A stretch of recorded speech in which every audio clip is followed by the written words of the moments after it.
What's going on? How are you? How the hell are you? You know what I'm saying? Got to check on people's well-beings out here. You know what I'm saying? They be, putting up a facade on the, the social media thing, but they ain't all right internally. You know what I'm saying? So it comes out flicted or conflicted or whatever. I'll take the con out of it because some people be conning, but they be flicted. You know what I'm saying? But anyway, man, Achad coming through with the book yet again. I don't care if you're tired of it. You watch the videos, you know what I'm saying? I don't care if you're tired of it. I'm tired that you ain't get it yet. You know what I'm saying? Holography, the whole writing of the arts and sciences as one educational discipline, Achad. Make sure you get that. You know what I'm saying? Get you a copy today. But anyway, this is going to be a video where we discuss this is something where it's simple, but people don't understand it. It's simple principle. Is we going back to the Jadakiss chamber with this one? It's simple principle that if you were to employ it in your life, you know what I'm saying? You see the Lord in Ecclesiastes 10:18 says, like, no, he thought I was a preacher.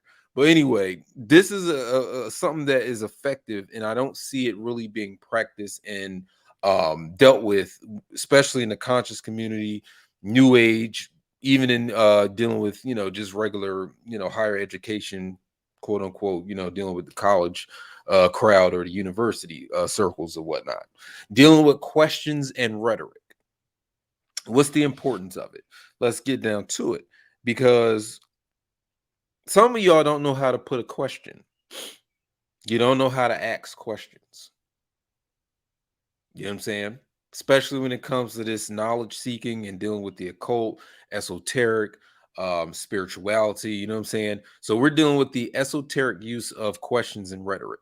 Because especially if you're dealing with a system where it requires some sort of initiation, or you're just, you're autodidactic, like you're a person who, you know, you teach yourself. You're not a part of some college or some sort of system. Like you seek things for your own. You do your own independent studies into things.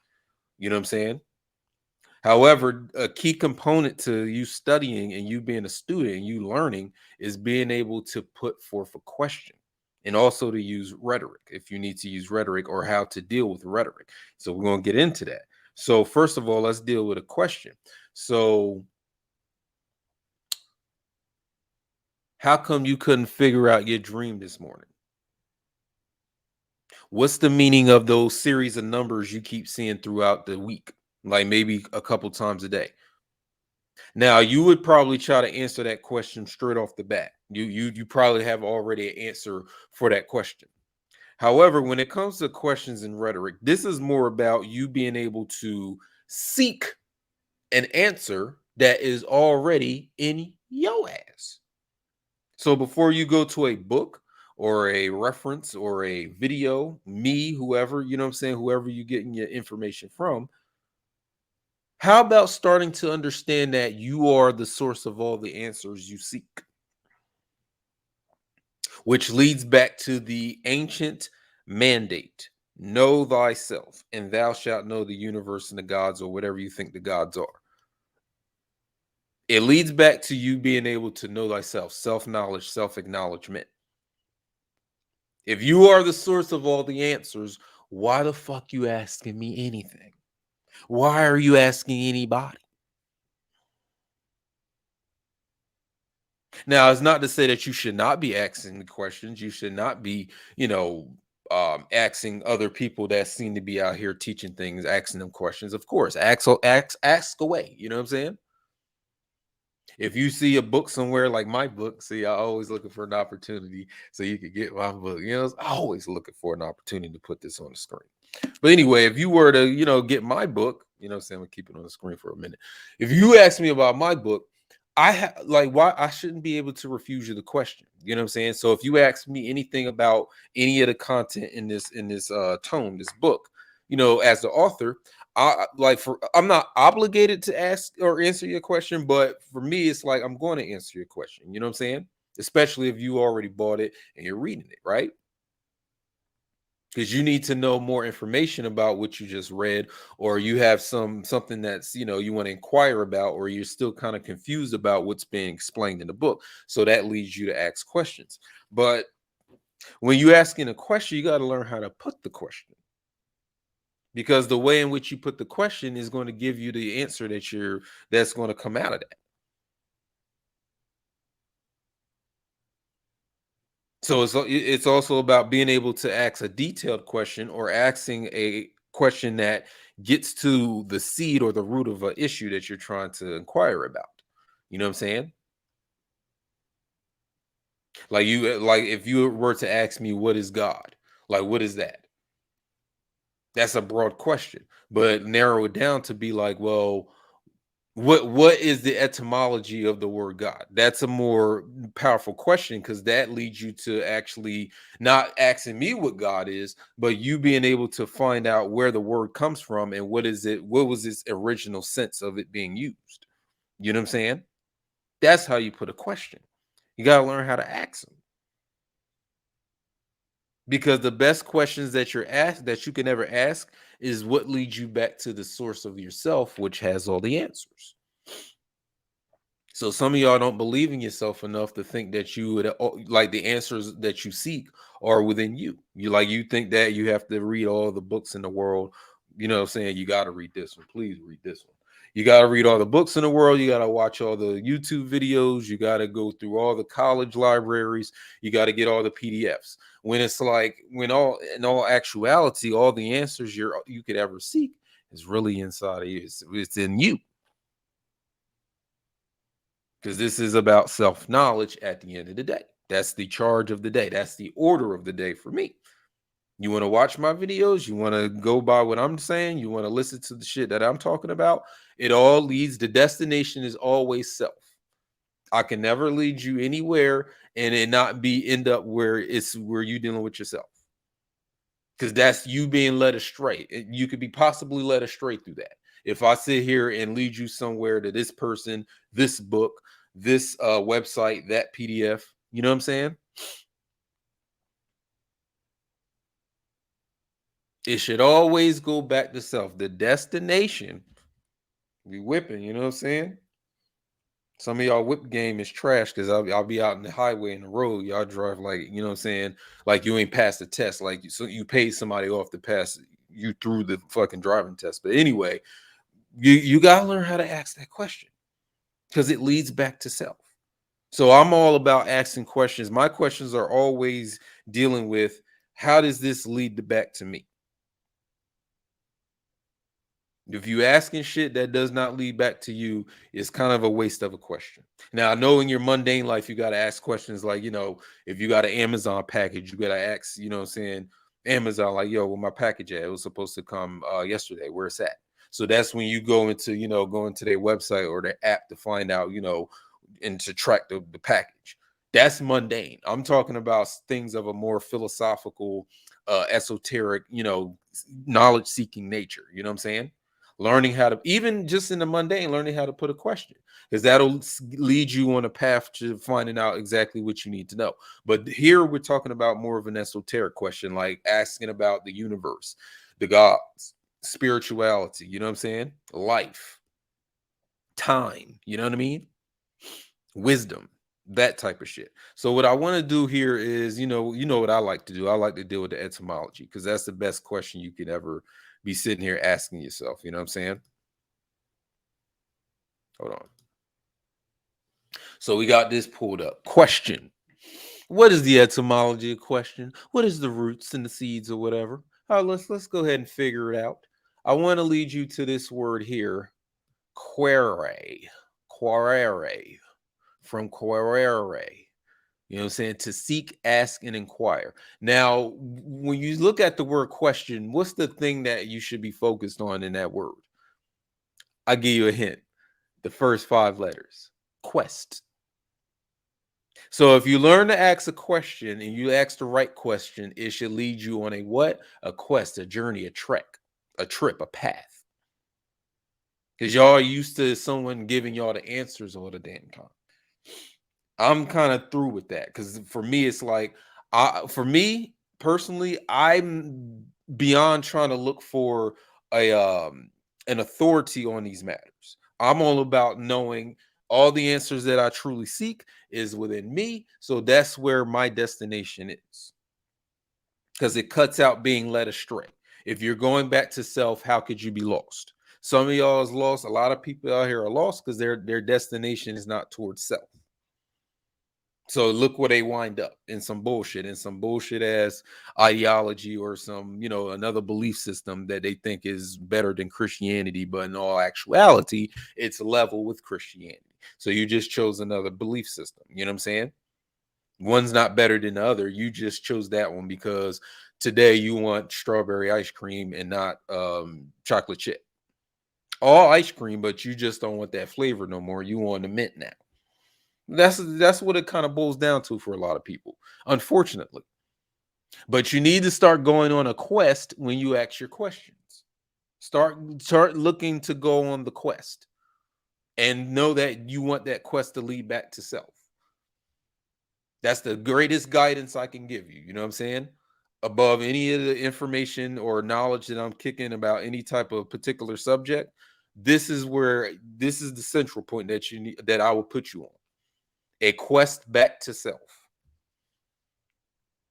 So this is the etymology, dealing with from quaerere, which is Latin for seek, ask, inquire. You want to seek, my guy, my love, seek. Don't be satisfied with just someone just giving you an answer. Now, I know I make a lot of videos where I'm, just saying, giving you information, giving you what you should think, giving you how you should feel, right? Or how you should navigate. However, it can never compare to your own inner answers. Do you understand? Do you follow what I'm saying?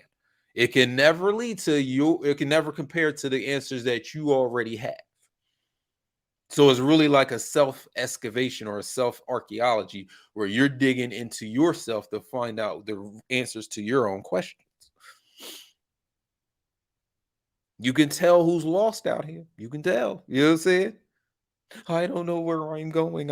I thought I knew. I think I'm smart. No, you're not. You don't even make the destination back to self. You making a destination to some other thing. You know what I'm saying? Quest for self. Let go of the world and get a hold of yourself. That's another thing. You could tattoo that around your wrist or whatever. Let go of the world, get a hold of yourself. And this is how you do it. Now let's explore, the etymology here. Because we going back to quest, so let's do a quare. Quare. You know how the Latin speak quero. It leads to quero. So what is quero talking about? To acquire, to desire, to get, to invite. These are all things to see, to ask, to seek. So with a question, you are seeking. But what level are you seeking things on? Some profound wisdom, but again, you can seek that in yourself. That's where it's at. That's where the treasure chest is. That's why I call it a treasure chest, because it's right here in your chest. You know what I'm saying?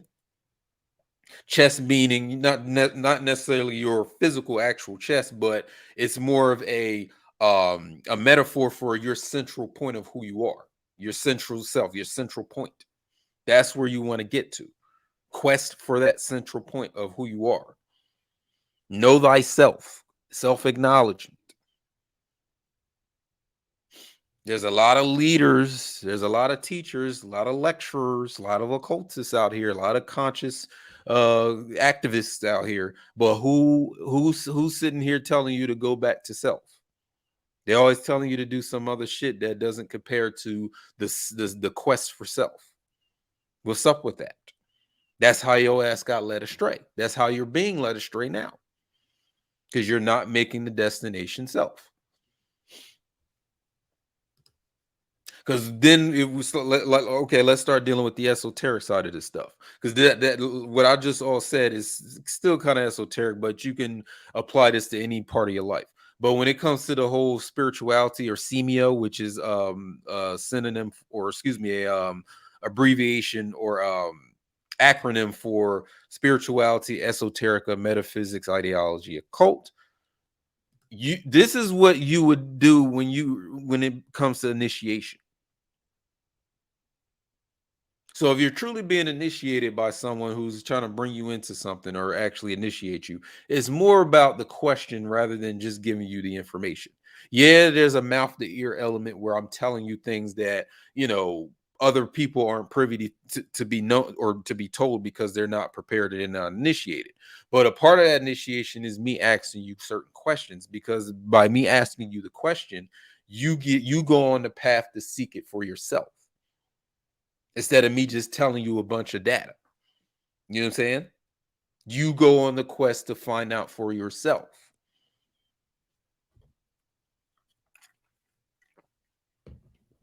And you can see who's lazy and who's uninitiated or ain't doing what they're supposed to be doing. I just did a video about masons and lodge members. You know what I'm saying? The difference between the mason who does the actual building in the construction site versus the lodge member who's only there to fraternize and, go to cookouts and banquets and, you know what I'm saying? And throw up hand signals all day. You know what I mean? Or and be decked out in the square and compass. And they got the ring and the shirt. You know what I'm saying? The hat and the cow on the back of their car. You know what I'm saying? So that's what I'm talking. Get to you. When I ask you the rhetorical question, we're about to get into rhetoric next. But when I ask you the rhetorical question, I'm not looking for you to tell me what the damn answer is. I'm looking to see if you're going to go on the quest to find out for yourself. Because I can lie to you. Because that's a part of the initiation too. How gullible are you to deceit? Yes, that's a part of the testing. Because testing goes into this too. I will give you something deceitful and see how gullible you are by what I just told you.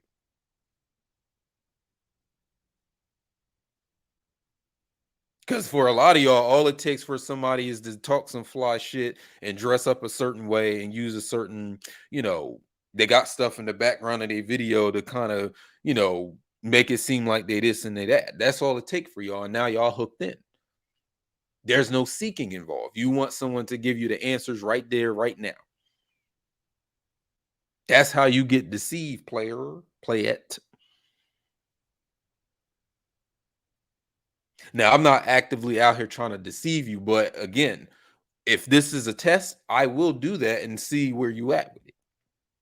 You can get mad at me all the fuck you want, but the problem is you're not actually digging more into what I just said. You're just taking what I just said, on face value.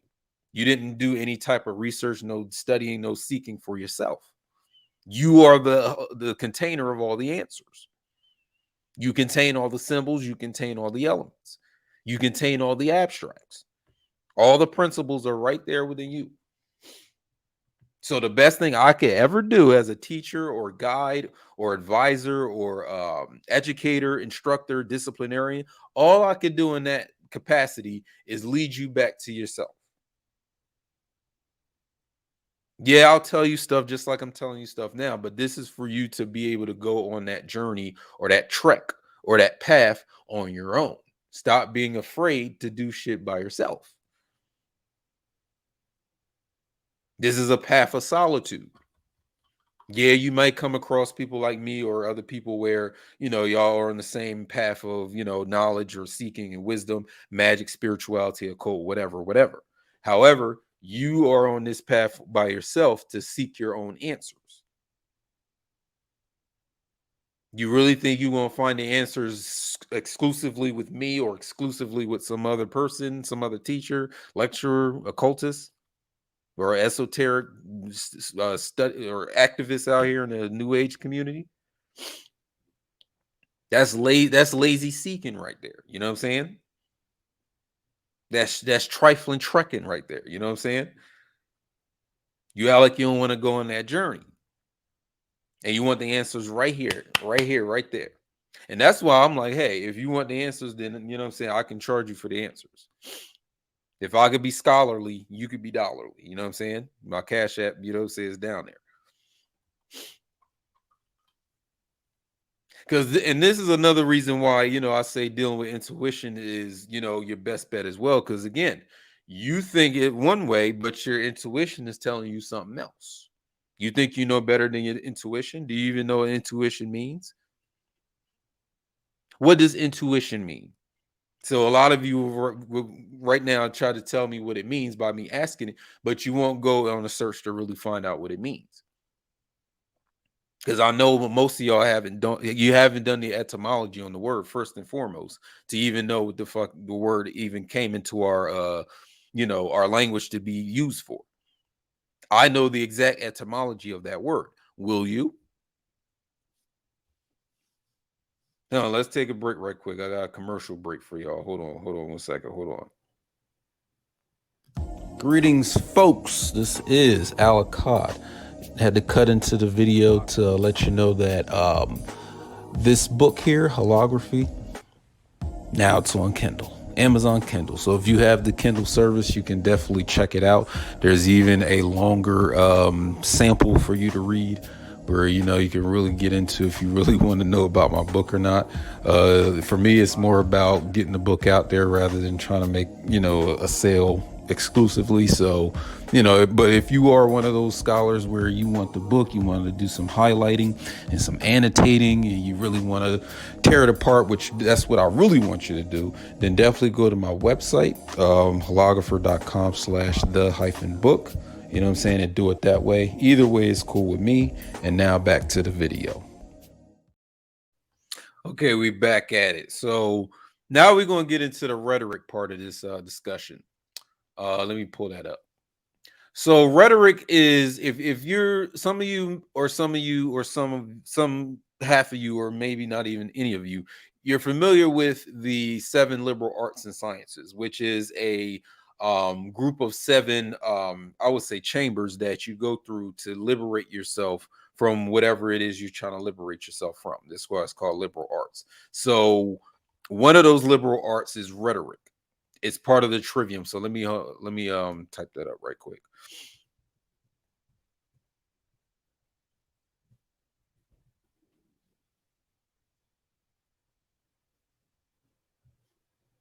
Can you see that? No, that's not a clear picture. Hold on, let me pull one up. Here we can even do this mason, because if you go into masonry, this is one of the features of that system. So you have what's called the um trivium, which means 3-way, not to be confused with menage a trois and nothing like that. Grammar, rhetoric, logic. So rhetoric is a part of this trivium, and then you have the quadrivium, which is arithmetic or mathematics, geometry, music. I don't know why they got astronomy after music, but music, and then astronomy or cosmology. So we're dealing with rhetoric. So let's go back. And these are the sciences and arts that you would use to liberate the mind or the spirit from matter, or go into that type of work. So just on some mundane shit, techniques of language used to convey a point or convince an audience. So it's really kind of like the art of persuasion. So whenever you listen to like a speaker, like for example, if I was presenting, which I'm doing now, but even more so if I was presenting in a lecture, you know what I'm saying? Or if I was on stage or I was at a podium speaking to you, I would be using some form of rhetoric to get you to do this or get you to do that, get you to feel one way, get you to feel this way, get you to buy this product, get you to, get into this group. If I was a cult member, I would be using rhetoric to get you to join my cult. You know what I'm saying? So when you see somebody like, I don't know, Nature Boy or one of these conscious community cult members, or these dudes out here, they'll use rhetoric to get you involved into their cult. It's a persuasion. You know what I'm saying?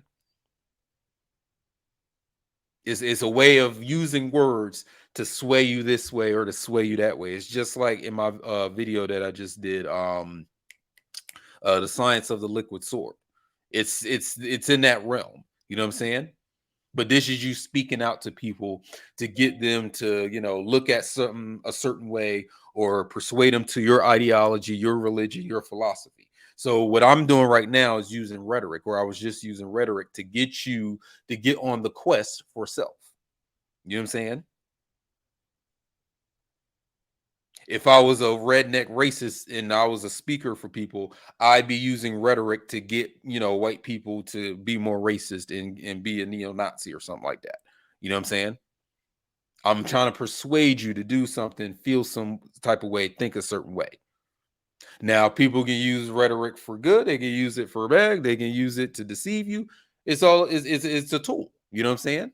But what we're about to talk about is the esoteric or occult side of the rhetoric. Because again, it leads back right into the science of the liquid sword. How you use your words, whether you're speaking them or even if you're just writing them down or typing them up, how you use your words to sway and go this way and go that way. You're a master of the ceremony, right? What is initiation? Is that not a ceremony?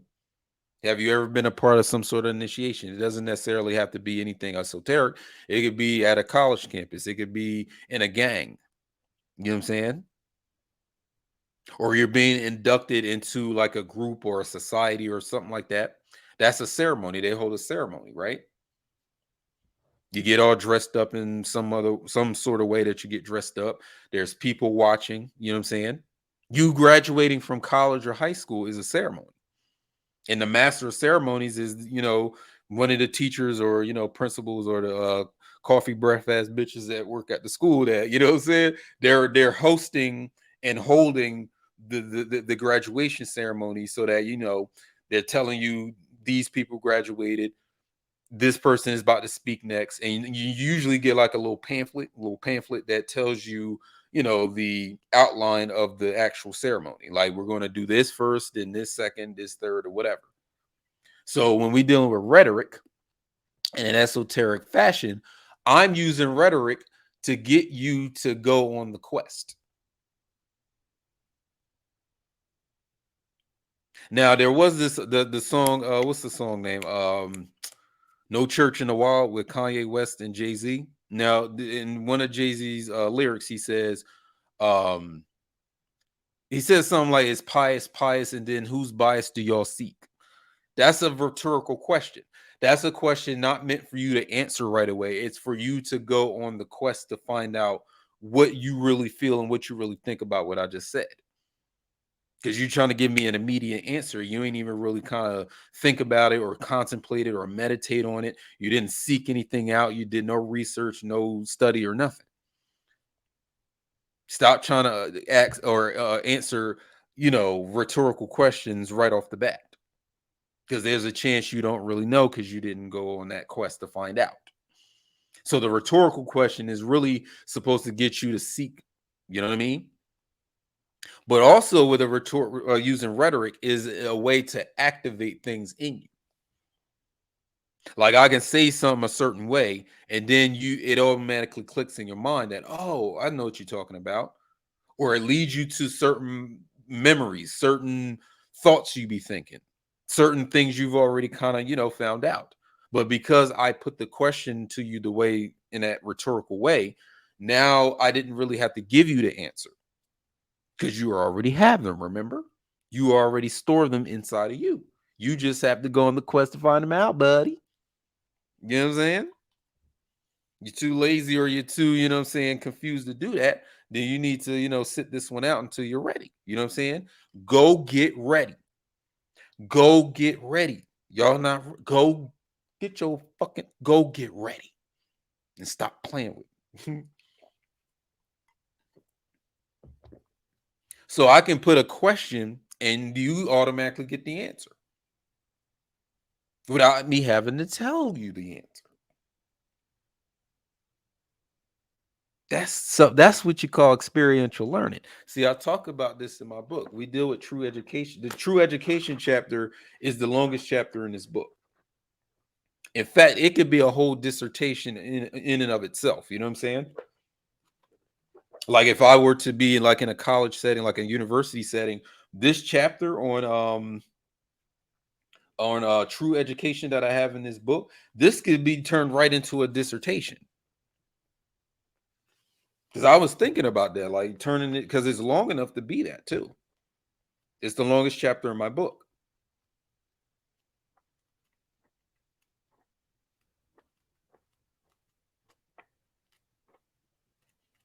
Because I want you to have this experiential learning down pat so that you don't rely just on someone's data all the time or someone just giving you spilling out information. If you go through the experiential learning, you go through the experience, you'll get way more out of that subject of what's being learned rather than someone just telling it to you. You know what I'm saying?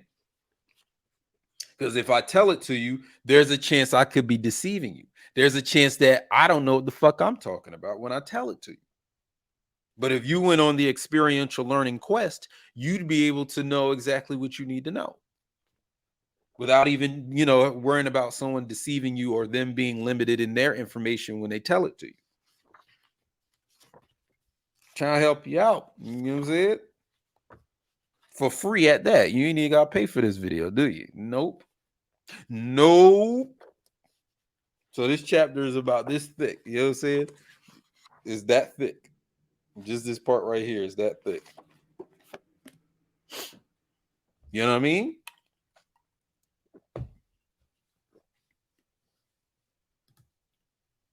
And then you have what's called rhetorical devices that you use. Hold on, let me get a here. This is a little bigger.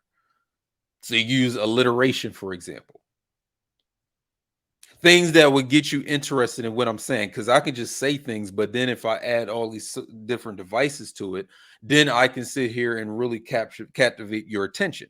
This is why there's people who are smart as hell, or they have that genius, but they don't have that ability to speak it. They don't know how to captivate a crowd with it. That's what you use with rhetoric. Like if you was, like I said, you're on stage or you're at the podium speaking. Like when you go to a church, that pastor has to have some mastery of rhetoric to convince y'all in the church to stick with Jesus and put that money in that collection plate. Get that collection plate on that side. Get that collection plate. Get it on that side. You know what I'm saying? To convince you that you put the money in the collection plate, you know what I'm saying, and you'll get blessings and your cup will runneth over. I have to persuade you. I have to use rhetoric to get you to do that. Just like I'm using rhetoric right now to get you to go on the experiential learning quest to know self. To convince you to stop just depending on data that you find online or in a book all the time. Because the book can't go through the experience for you, my love. It can't do that for you. So all the book, you can have stacks and stacks. You can have a whole library and read all the books. But until you go on the experiential journey to find out who you are and you're in that self-knowledge, those books mean nothing to you. It's just you becoming a walking encyclopedia. So I'm about to talk about my book here. There's a lot of walking encyclopedias right now. Because the only thing, what experience do you get out of reading book? You just amplify you reading books. That's the only experience you get. Of course, you're going to get some new information. I mean, you can get it, any book can give you new information. Any person can give you new information. But where is the fucking time and space and the discipline to go through the experiential learning to find out for yourself? This is why someone's book is never the ultimate authority for what I learned. Yes, I'm interested in reading that. Yes, I've read that. Yes, I've read part of that. Yes, I've listened to this person, of course. But none of that is never the authority on what I know.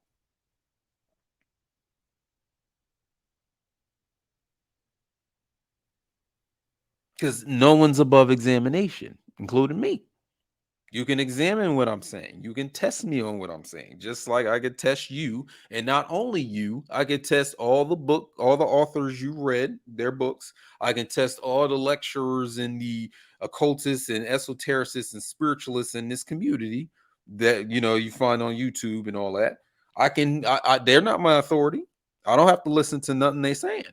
I can doubt everything they say and go on my own quest, which I'm trying to get you to do, and find out for myself.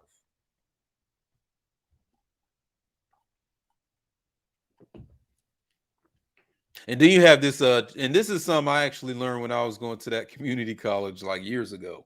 Just learning public speaking, because that's a course that a lot of, especially if you're doing liberal arts education, like your major is in something like that. I think public speaking is always like one of those courses that you have to take, because I remember I had to take a public speaking course. So you have pathos, ethos, and logos. So ethos is, your trustworthiness, your credibility, you trying to prove your credibility. Like, for example, when I say that I have a book that I've written and I've been an alchemist for this much and much years, or I've been a consultant for almost a decade, that's me trying to establish a credibility to you. You know what I'm saying? Like when I put up my accolades, like I got this degree, I got this accolade, I got this award. This is me trying to establish some sort of credibility or authority on the subject. Then you get into pathos right here, where you're talking about your emotion. So I can sway people based on getting into their feelings. I can get them in their feelings.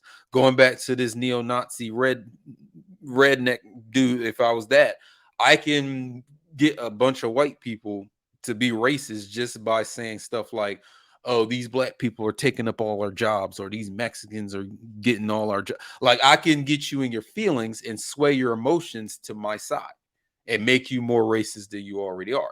That's me digging into your emotions. Or, for example, let's say I was a simp or whatever, you know what I'm saying? And I was on the podium and I was speaking and I was trying to get women, to be more, uh, more authoritative, like get them to hate men by me doing the simping, you know what I'm saying? Because there's a lot of simping that be out here, you know what I mean? Like, or even if I was a woman and if I was sitting here speaking to other women, I can sit here and get them in their emotions, which isn't always it sometimes it's not even, it doesn't make sense. It's me appealing to your feelings. So if I say men ain't shit and you need to do your thing, girl, you need to be independent, leave these dirty niggas alone, get your own, don't worry, you know what I'm saying? That's me getting into your emotion. That's me appealing to your emotional self. So you see a lot of people out here know how to play your emotions like a piano.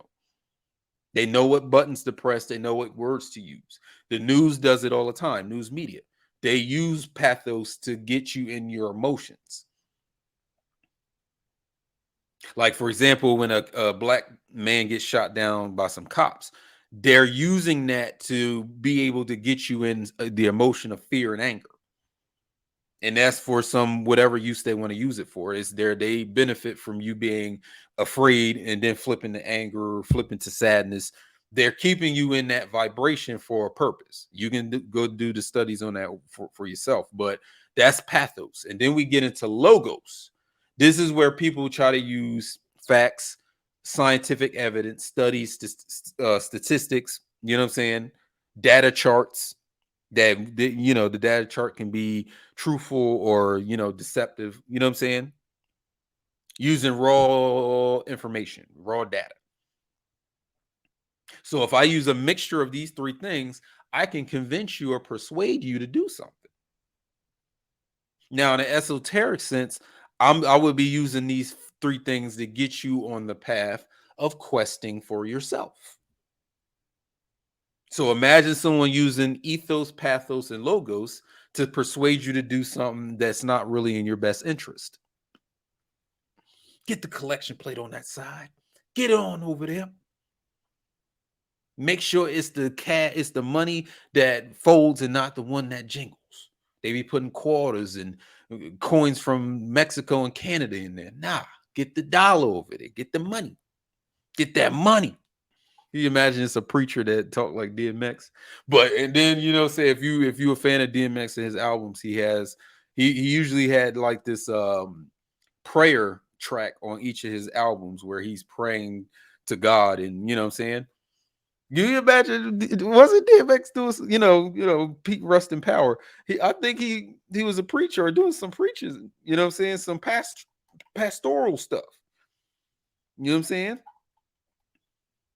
I know he had a music video where he was in a church somewhere. I know he did something like that. You know what I mean?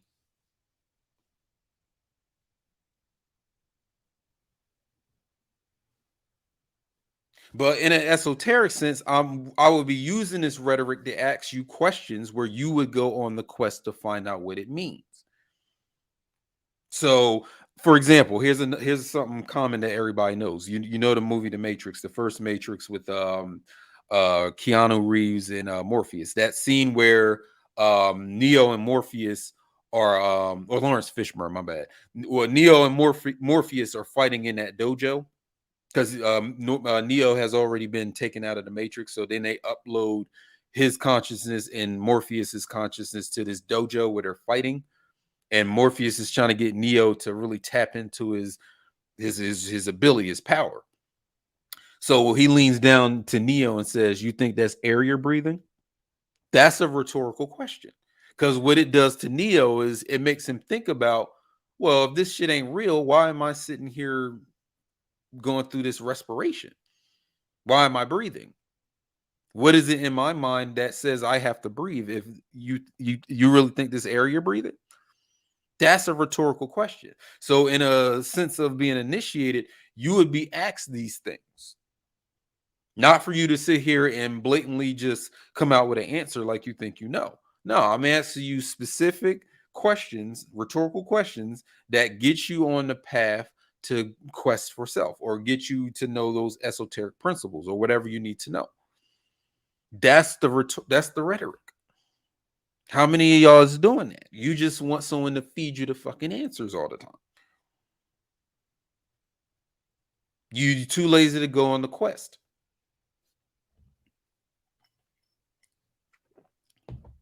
So what should it matter if I sit here feed you deceptive information and then I got you on the hook? And then you find out, oh, that wasn't true, and then you get mad at me. No, where was your intuition? Where was your intuition antennas when I told you this stuff? Where was it? Because we're both responsible for what just happened.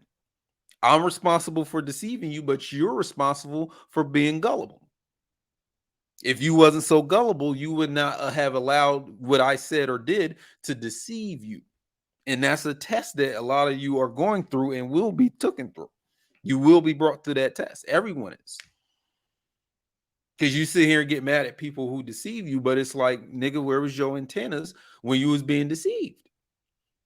Because that same person could tell me that bullshit he told you, but I'm the one, and you're not the one who's wise like that, or you don't have the means or the intuition reasoning, but I do. So he can tell you that bullshit and tell me that bullshit. But because I'm the one that's focused on my intuition and dealing with rhetorical questions and going on that course, he can't deceive me. She can't deceive me. He or she can deceive you because you're gullible. You're vulnerable. You're naive. Naivete is a feature of a child or a kid. When you get into spiritual maturity, you'll learn that you are getting beyond the naivete now. You're not easily fooled, you're not easily deceived, and you're not easily led astray. So when you see, like, for example, black people sitting here listening to this music or listening to this culture that's self-destructive, why should you sit here and be alarmed about it? They chose to be gullible. They chose to be naive.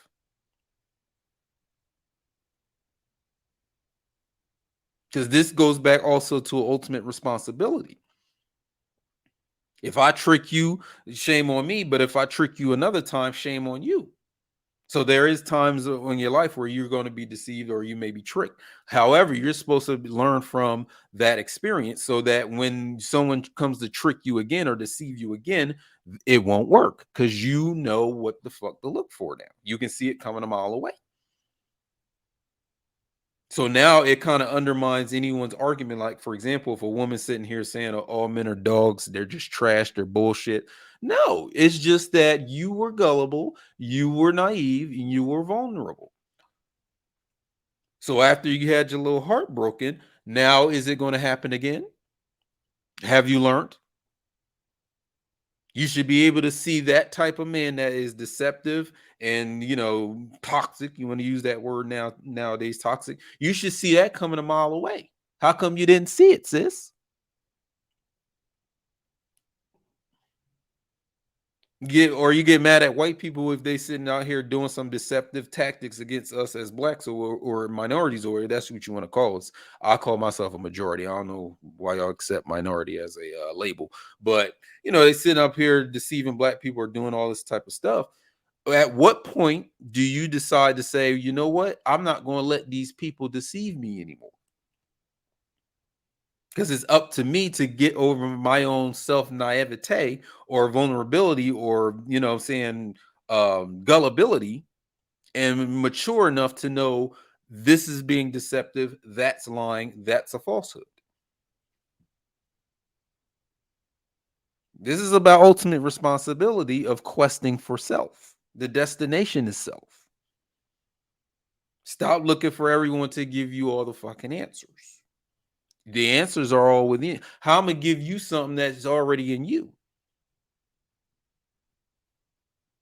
So you're giving me permission to give you something that's already all up in your ass, all up in you, in your treasure chest.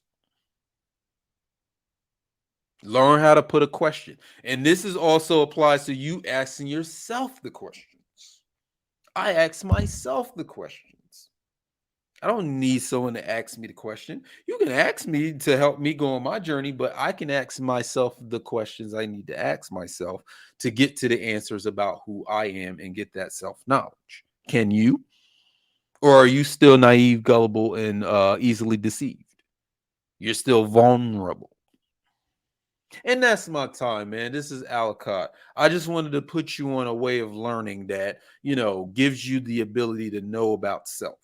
So again, Achad, got to get the book. It'll help you out. You know what I'm saying? It'll help you get through things. You know what I'm saying? With your boot thing, you know what I mean? You and your boot thing, you and your girl, you and your man's, you know what I mean? Help you out. Get it. Get yourself one. Because there's a mix, there's some of that esoteric stuff that I was just talking about. It's in this book as well. You know what I mean? It's in here.